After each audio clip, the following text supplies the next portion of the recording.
Senator Paul, you're recognized for your questions. Do you think the Steele dossier included Russian disinformation? Senator, that's not a question that I'm equipped to answer. It was in the public news. It was you may have heard of it, the Mueller investigation. It was a $32 million investigation that went over a couple of years.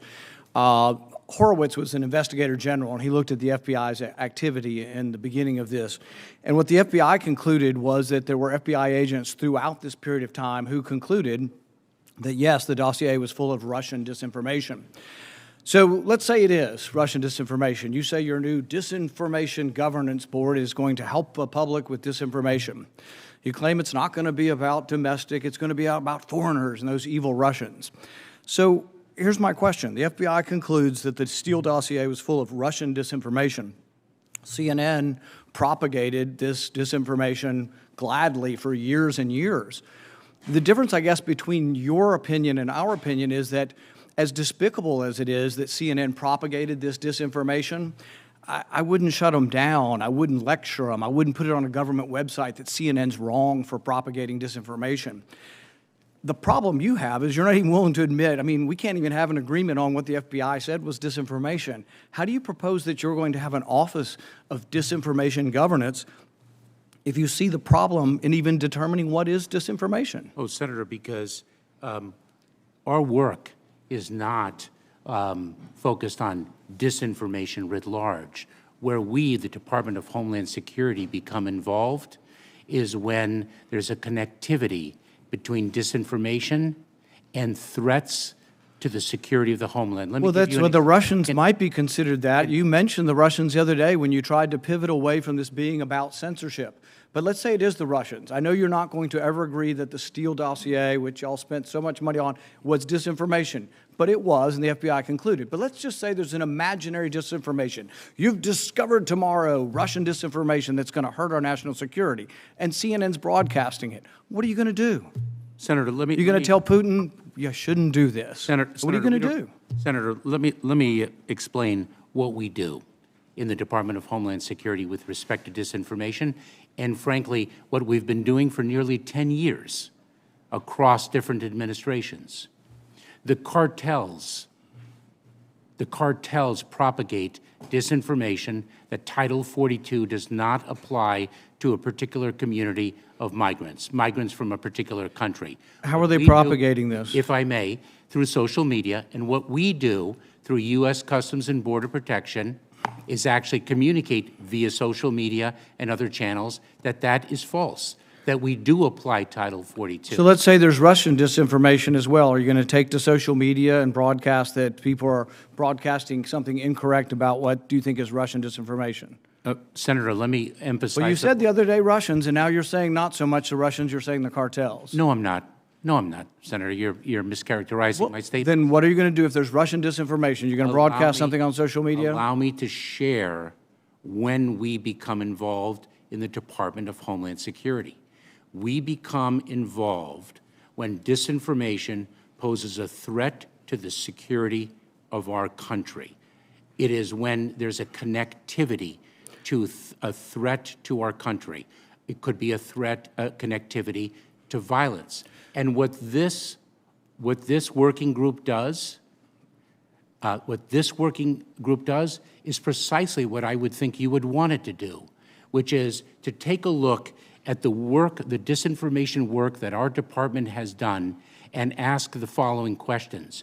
Do we have policies? Do we have guardrails? Do we have standards? But here's the problem. We can't even agree. We can't even agree what disinformation is. You can't even agree that it was disinformation, that the Russians fed information to the Steele dossier. If you can't agree to that, how are we ever going to come to an agreement on what is disinformation so you can police it on social media? Senator, I have 2 points, if I may finish. Number one, that what this working group does, because it's not an office, what this working group does is ensure that there are guardrails, definitions, standards to make sure that the free speech rights, the civil rights, civil liberties, and privacy rights of individuals So are not impinged. do you think Number COVID, one. do you think And number COVID, do you think two, COVID if I may, do you think COVID disinformation threatens our national security? And number two, if I may, Senator, and number two, is it your proposition that when the cartels spread disinformation with respect to our immigration policies to try to lure vulnerable migrants to our border illegally? I think you've that got we no should not idea take what action? disinformation is, and I don't think the government's capable of it. Do you know who the greatest propagator of disinformation in the history of the world is? The U.S. government. Are you familiar with McNamara, the Pentagon Papers? Are you familiar with George W. Bush and the weapons of mass destruction? Are you familiar with Iran-Contra?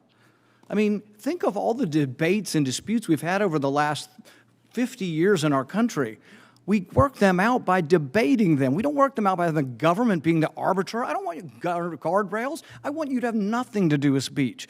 You think we can't determine, speech by traffickers is disinformation? You think the American people are so stupid they need you to tell them what the truth is? You can't even admit what the truth is with the Steele dossier. I don't trust government to figure out what the truth is. Government is largely disseminating disinformation. So I do have a question, and here's the question. So the Russians, maybe some cartels. What about COVID disinformation? Is that in your bailiwick for your disinformation governance board? Senator, you would have to give me the details with. Okay, here, I've said a million times that cloth masks don't work. YouTube takes me down. They're a private company. I can have that beef with them. What about you? You going to look at that? I often say that natural immunity from having had the infection is equal to the vaccine or better. You going to take that down? Well, first of all, Those are very specific. Senator, first of all, it's not for us to take it down. And second of all, Are you going to put information out there are, saying that I'm spreading disinformation? Senator, we are not the public health experts to make those determinations. So public health won't be part of the Disinformation Governance Board. No COVID disinformation. Yes or no? Senator? Yes or no? Is public health going to be part of somebody- your censorship group? If somebody, allow me, because you're presenting hypotheticals that are vague, ambiguous. I just gave you a very specific one on cloth masks. I gave you a very specific one on immunity from previous And I infection. answered your question, but let me answer the last question that you posed.